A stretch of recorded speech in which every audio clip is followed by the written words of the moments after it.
batika koyiba misolo ya mboka oyibi 1 million oempêché congolais na 2 bateaux de pêche. Bateau de pêche moko coûter 500 000 dollars.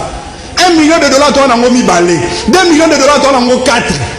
Et ainsi de suite. Tata mokonzi ya mboka pesa agriculteur crédit asomba tracteur asala bilanga aleisa ba congolais minute ekosila tata mokonzi ya mboka tokopola kotisa ba joueur bakotia bina éducation bakotia bina économie bakotia bina social kotisa ta 4-9 tokopola tata mokonzi ya mboka biso bayi peuple ototiaka likia na yo tokoloba nini soki équipe poli tanga tuta kokata match tokoloba nini babi université mbandaka ezaka tokopola.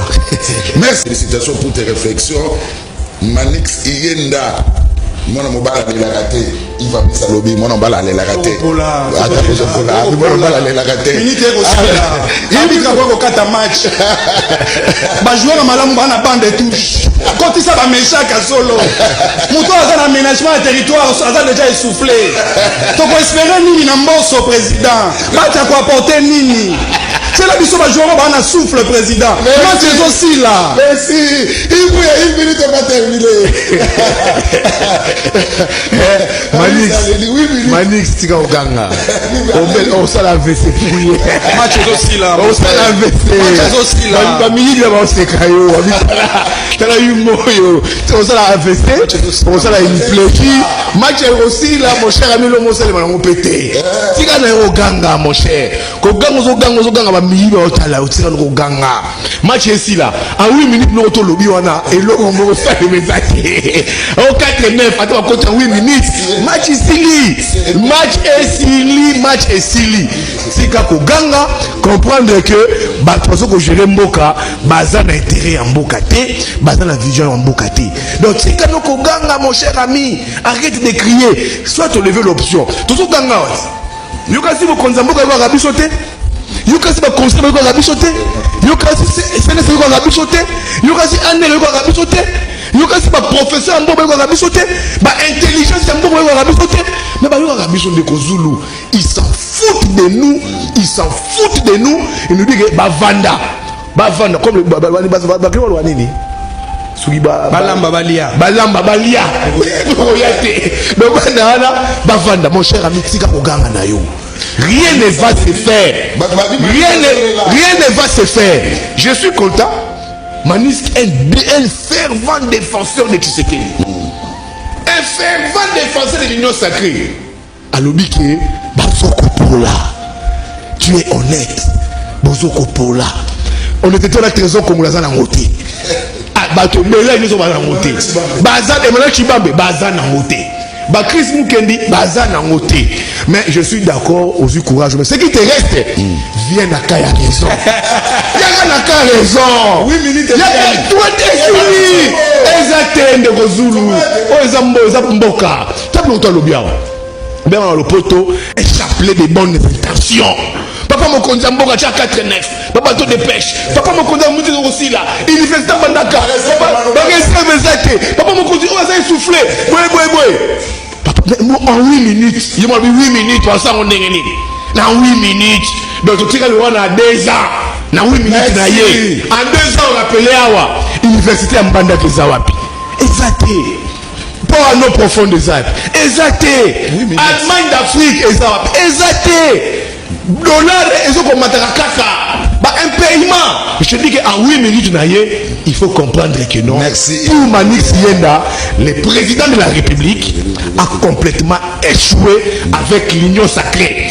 Le président de la République et l'union sacrée, ils ont échoué, complètement échoué. Mais là, Azora Papa Mokonzamboka, changer Nani. Il faut changer la minute. Mais qui va changer Nani? S'il fallait changer, il fallait pas la match de la premier mandat. Premier mandat déjà est posé problème. Tu vas passer, tu vas pour là. Nous avons supporté il y a qu'un peuple. Dans la vie, il y a un peuple. So, par contre, si on va supporter ce Bangouna peuple, donc peut-être sur la Tata Raphaël. Mbote mingi na balandia B52 la mignonne officielle. Bande korangai. Je crois que touti bisonyo surtout Kolanda vidéo on a tieli biso moi extrait oyo. la famille na yebisi biso ke Congo toza kolela toza penza kolela soki mutu lokola Manix mutu lokola Manix azolela boye toyebi biso surtout ke azaz vrai soldat ya UDPS Manix azaz vrai soldat ya UDPS soki akomi kolela boye c'est parce que bato bazomona ndenge nini UDPS ezokene na kokufa. C'est parce que bato bazomona ndenge nini mutu totiaki na pouvoir tolobaki que non le peuple d'abord slogan na biso oyo toti yemei yemei mandeko nango nalandi Jean Goubal a teti ndika mo ya vrai mais lokola biso bato ya UDPS balingaka vérité te balobi avec tout eli bango bordure alobi likamoko alobi IDPS oyo bakabu ya siko eza IDPS te IDPS ya solo ezalaki tango papa na bango bazalaki na otile biso mwa partie vidéo wana to mikana kolanda ngo comme ça to yeba ke makambu o to tiela bino ana B52 la million officielle eza makambo ya pamba te nalandi sous vidéo mo na moni président de la République alobi to tika kolanda mboka oya muki Rwanda maman baby ngai nzambe la famille to mekana kolanda na vidéo ya Jean Goubal oyo to landa na vidéo ya Jean Goubal oyo poto okele na ona même tronçon na oyo tozolanda oyo siko et puis tozozonga bon to continuer non to loba est-ce que ndeko na biso Manix il a tort ou il a raison de dire que et autres, ça nous revient quand même avec tout ce que nous sommes en train de dire tous ces derniers temps. Ils ont kaka, tous rond-point kaka na place moko. Que nos autorités, konzia mboka na biso, bato ba okamba mboka na biso, lingi mboka te. Wana ezo mona na ya miso kofungwama. Konzia mboka na biso, lingi mboka na biso te, bazoya ko servir peuple te, mais bazoya ko servir nde, ko se servir, voilà. Faut to lo bango bongo. Baoya ko servir mboka te. La famille n'a tiré sur notre vidéo, il y a Jean Goubal au tout l'andango puis tous juste après. Tu peux destituer Augustin Kabouya na tête ya maman papa nanga azali moto ya UDPS. Ouais. UDPS ya batata na ngai. Yango nde folobela. Te yango wana ya Augustin Kabouya te alimbisa ngai. OK. UDPS ya ba papa nanga. Ezali UDPS ya ba Kabouya te pardon. Oscar Mulumba Mutamba père nanga séminariste endurci abando tanga tina 78 ans na 80 ans Koufi IDPS ya ba Marcel Eliaou ya Etienne Tshisekedi wa Mulumba te oyo te oyo yango te o Ndombolo IDPS ya Ndombolo oyo Konangai tolandi Jean Goubal ndenge apesi biso point de vue na lobi UDPS oyo toza nango lelo eza ya Ndombolo c'est-à-dire tombola bwaka sérieux ya plus du sérieux na UDPS pouvoir oyo topesi na UDPS parce que biso toyebaki ke tant UDPS ezozwa pouvoir oh nyonso ezonga normal eza o biso tobande ko expect eza o tobande ko zela na RDC la famille eza auto bande kozela siko et comment pesa soni na pasi au mona boye neti to loba lelo aboye justice a mboka na biso même le président de la République même Mikondi bango bazo les cas pour dire que non justice a mboka na biso eza malade mais so justice a mboka na biso eza malade nyo surtout ekena mona maye parce que soki justice kaka etelemi mi yibi nyonso tu ya cravate bana ba bureau wana ba bureau climatisé partout ki mu yibi esila na Congo justice kaka etelema tout que non mutamba nenga zo loba zo sala to zo monen azo kene nango penza bien azo kene nango bien tout ala nanu tout que non manda na ye kene nango nanu tout ala non ndenge makambo ko sala mela Sokezake, président de la République, ministre de la Justice, oh, ezalate ke au parapluie, au parasoleil, moutou penda sali mabe, bo zuye, bo tie na place oh il faut pour que ba o baza na simane ba otala ba te. Omon kutu kingandi asala ebo etala sor na endenga izalaki. Ebo ongo so kinga na lobina sala. Tokomona kimuyibi esila. La famille je crois bo mona vidéo eza pembe nanga n'habité, hein. Donc, ce monsieur a parlé de choses et tout dans mon thème et réveillé conscience dans notre point Tshisekedi, le président de la République, notre président, à cause de l'initiative à Boété. À cause de l'initiative, non, tu l'as vu dans son boyo canabinango. À cause de l'initiative, bon, ni mouton sur le banane côte rouge. Bon, chaque commune, on a bien boye bien commune.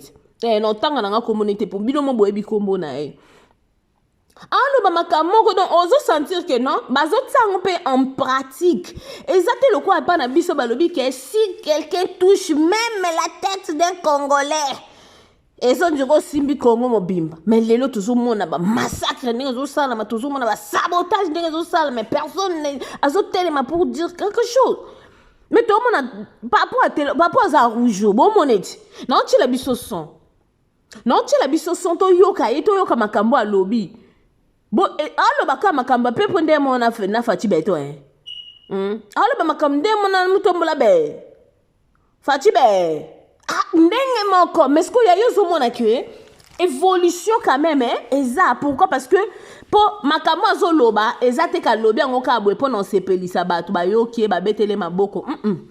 Alors loba ce qui ke makambo e kangi maloba na e koti place wana pou omoni peut-être que non batu bazupe ba décision makambo aloba ki e rattraper mutu soke ye non tu la biso vidéo comme ça to meka kolandango et tout ça sont juste après pour nazo yoka mutema mafuta zo matanga enyo surtout mafuta zo mata nobi président na biso quand il parle vous sentez que non ce monsieur il a vraiment des soucis de notre pays et puis zo mona na souci mboka na biso mais makamunyo surtout ezo le mezo sala makaka te qu'est-ce qui se passe et le bata maman Sarah Kimia qu'est pas ça to me kana kolanda vidéo on a utu koche la biso to yoka makamunini le président ana lobby et puis on se retrouve juste après.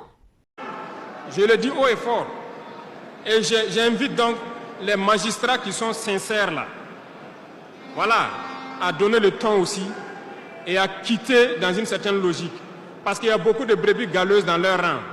Il y a des magistrats corrompus qui se cachent derrière des syndicats pour poser un certain nombre d'actes.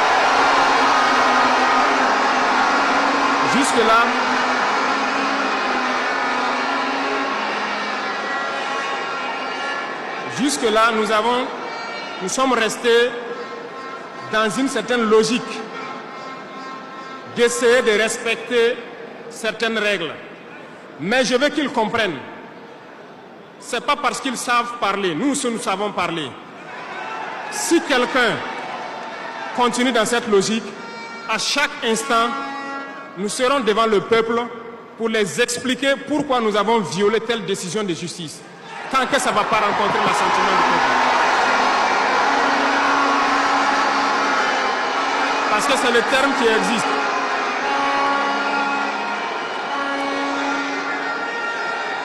La patrie d'abord, la patrie avant tout. Si une mauvaise décision est prise, soi-disant pour protéger certains individus qui nuisent à la patrie, nous allons nous opposer. Et nous n'allons pas permettre que la décision soit exécutée. Et nous allons expliquer pourquoi nous nous opposons. Le Conseil supérieur de la magistrature a été modifié dans son architecture. Ils seront installés, si ça n'a pas déjà été fait, et ils vont commencer le travail. Tous ceux qui avaient les dossiers, des magistrats qui avaient été pris la main dans le sac, qui ont des dossiers, on va remettre tout à jour, ils seront jugés aussi, comme les autres. Il n'y aura rien d'impuni. Est-ce que Toyoki te alobi bien qu'il y a des magistrats corrompus? Si qu'on a beaucoup de kaba magistrats, ba député, banani corrompu, tout le monde est corrompu. Mutana souci mboka zate. Wana photo bandolo bango pena to tombola mungongo to bandolo ba.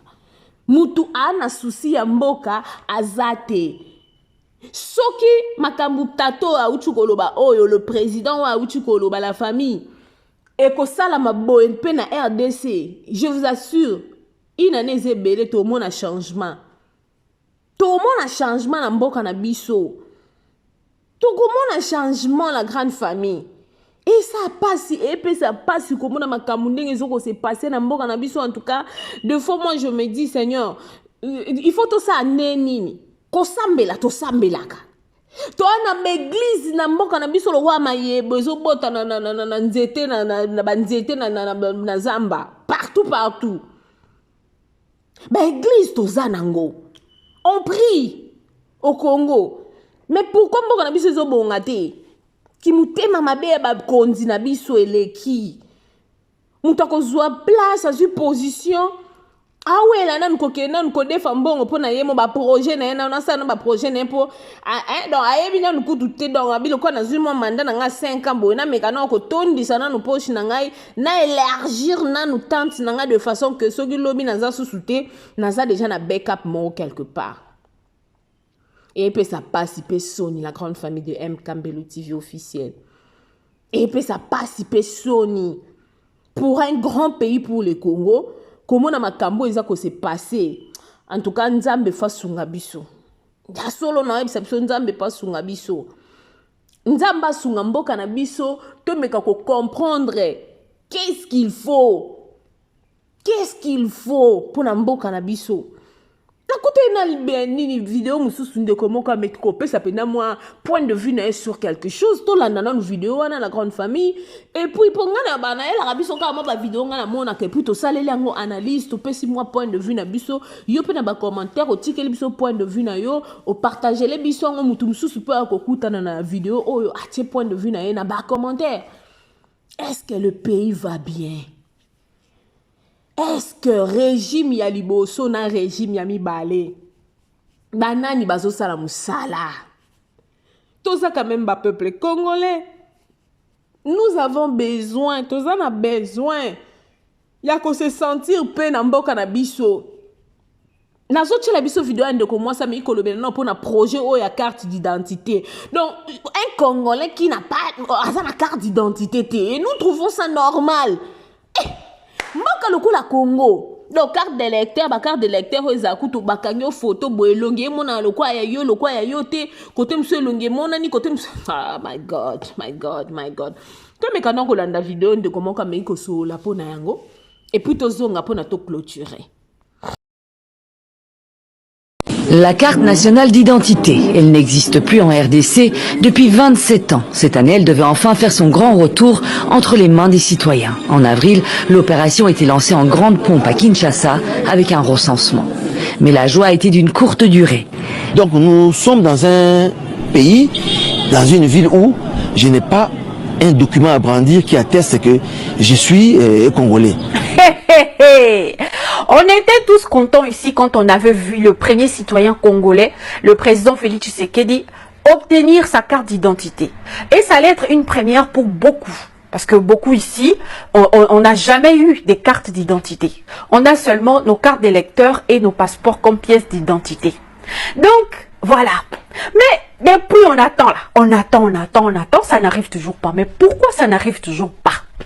Alors, l'inspection générale des finances fait une descente dans l'entreprise, donc la société qui avait gagné ce marché-là, pour vérifier, avoir un peu plus des informations, etc., s'est renseigné sur l'entreprise et tout.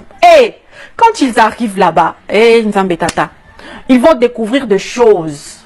Comme quoi, l'entreprise-là n'a que $2000 comme capital. Et l'année passée, l'entreprise-là n'avait effectué que $10 000 de chiffre d'affaires. Mais comment une telle entreprise peut gagner un marché comme ça, un marché de plus d'1 milliard de dollars? Comment c'est possible? Même Bali Gablo nabiso ya coin, ba boutique nabiso ya coin et les entreprises ou na capital. Comment Koko gagner marché à plus de 1 milliard de dollars? Et en fouinant un peu plus, bah fouiner, il découvre la personne derrière cette entreprise. Et c'est qui? Hey, notre Nikolov Kazadov, toujours à Zangarate. Et il paraîtrait que, je parle bien au conditionnel, que les mêmes personnes qui ont bénéficié de ces marchés-là, c'est les mêmes qui sont derrière les lampadaires, les mêmes qui ont bénéficié du marché des lampadaires. Eh, Congo, mon pays. Bon, ça, c'est pas moi qui l'ai dit. Écoutons un peu cette... Mais leur délivrance est suspendue depuis juin à la suite d'un rapport de l'inspection générale des finances. Motif, des irrégularités dans le contrat de partenariat public-privé signé en octobre 2023 entre l'État et le consortium IDEMIA Afritech. Le projet d'un coût total de 1,2 milliard de dollars prévoit 2 phases, la délivrance des cartes d'identité et la gestion du fichier par vente pour 20 ans. Sur les 700 millions de dollars pour la délivrance des cartes, environ 100 millions devraient être pris en charge par le gouvernement congolais et 600 millions par IDEMIA Afritech. Mais selon le rapport de l'inspection générale des finances, Afritech aurait d'une part surfacturé le coût et d'autre part, elle ne dispose pas du tout des fonds nécessaires pour réaliser le projet. Afritech est une société dont le capital social est de 10 millions de francs congolais, donc à peine 2000 dollars, et dont les chiffres d'affaires annuels sur les 3 dernières années ne dépassent pas les 10 000 dollars. Donc, n'a pas, sur base de ces états financiers, la capacité de mobiliser 600 millions de dollars pour exécuter un tel marché.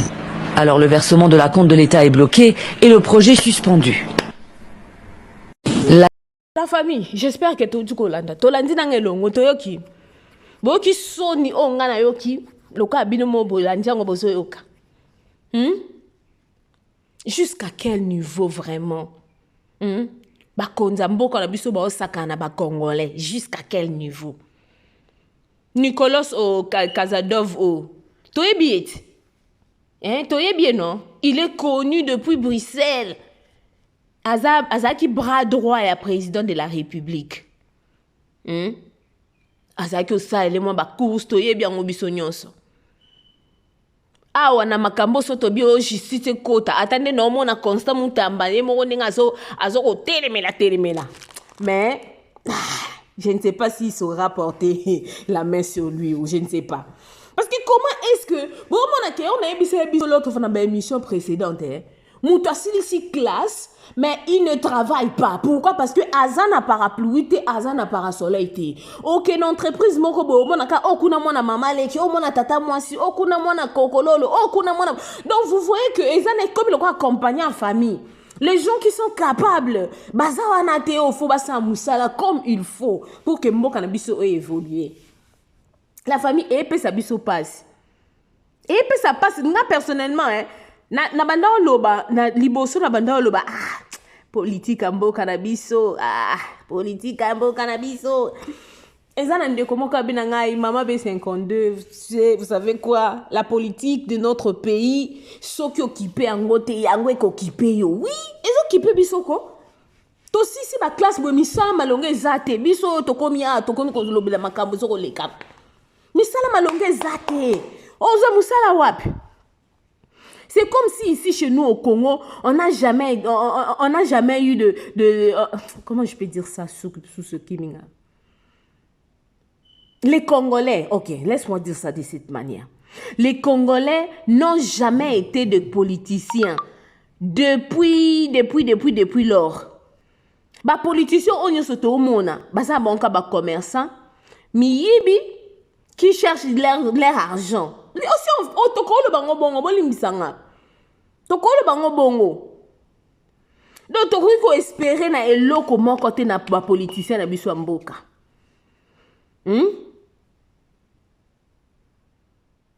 Voilà pourquoi Mobutu un soldat s'est accaparé du pouvoir entre le main de politiciens aventurés et incapables. La famille épée ça n'a passé un mois na okana kanda mo le belta makamango ezate mais so talika boye. Obikati to yaka to lobaka to pesa mo un point de vue l'aime sous soit un politicien mo comme ta malama koko kuta na makambo to loba aba koko mettre en pratique pe ba mekano ko sunga mboka na biso ebonga poto lembi penza trop c'est trop. Trop c'est trop. Ba promesse belé bozo sa auto sala ki boy toko sala boy toko zongi sa boy toko balu sa boy mais y a rien qui s'opère et l'homme comme alongé zo sala maté on en a marre. Le peuple congolais souffre. Totangi to sisi ba classe ba parents na biso ba souffrir pour totanga ba kela siango o. Ba to combien za na bandako ba silisi ba vandi na bandako misusu ba komi ba chailleur. Pour nani misale zate. O bimana diplôme na biso ya Congo kenango ailleurs ezata na valeur mon côté. valeur mon côté na diplôme na yo tangeli ya OK nango ina OK nango boy. Preuve on est qu'en Afrique du Sud, sur OK aux docteur au coco ça là qui moussa no docteur ka pamba boité, tu dois faire des cours. Il faut faire ça là cours sous soit na les certifié mikana na yo tout et tout.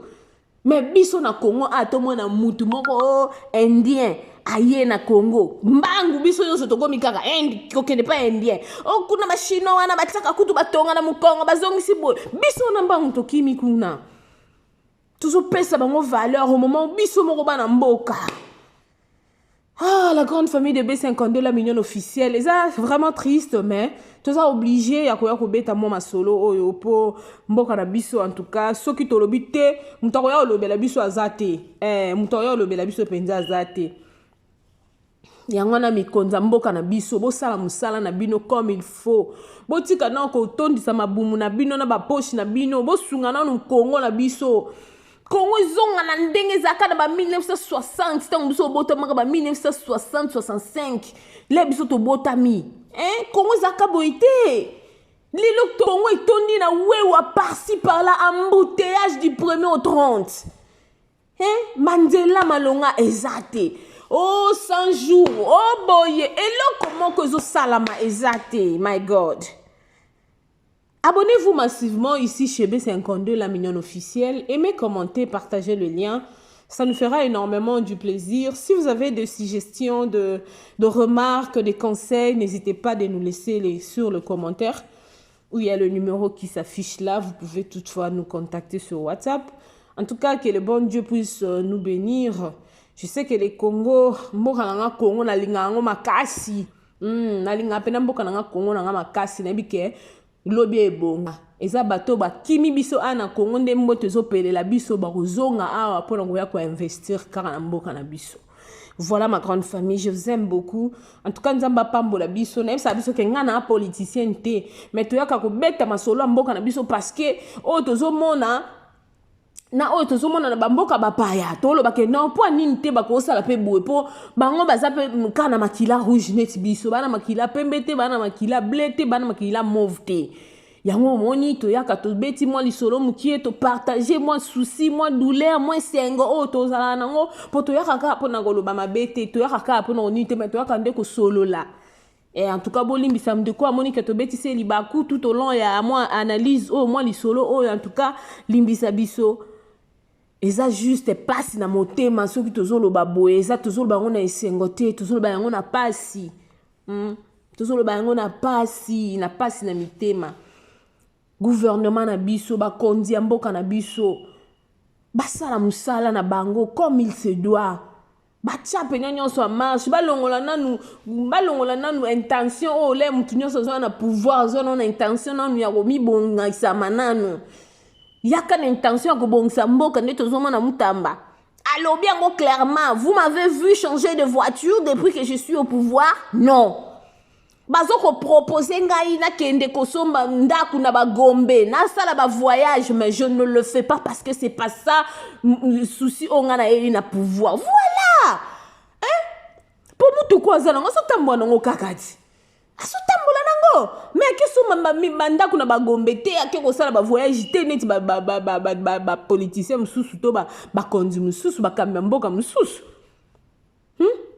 Donc voilà la grande famille de B52, la mignonne officielle. Nalinga bino mingi nzambe nanga vraiment apambola biso. Ce qui est sous Christ oazongité, j'espère que ngala bino to kutana lisusu na mikolo mizali koya. Abonnez-vous massivement chez B52 la mignonne officielle. Objectif est à atteindre 10 000 abonnés. Objectif vraiment est à atteindre 10 000 abonnés. Beau partager, beau s'abonner massivement, beau s'abonner libokement ici chez B52 parce que awa to le belaragnon to finga na bisoté to yaka juste pour qu'on se partager ba idée. To lo bara pete ke o biso to lobi ne yo oyo ka yango o sala yango ngana ye na liskanisi moko nde comme susu pa koya nango o pe kuna ye nango to sangisi nde bongo loboko sokolaka elongi avec 5 doigts na misapimi balé okokoka ko sokola elongi te. Voilà ma grande famille, je vous aime beaucoup. En tout cas que mon Dieu vous bénisse de partout où vous êtes. Quant à moi, votre humble servante maman B52, Que mon Dieu vous bénisse. On se retrouve à la prochaine avec une nouvelle émission. Bisous, bye. Oh, la mignonne. Botika la kina sans la mignonne au Bongolia. Oh, zéro. Le bezala kina 10 52 au Bongolia. On a un. Yango zopesa posa posongisa nga bebe na mbuluma. Basala ba chaussée kaka pona ba voiture ete.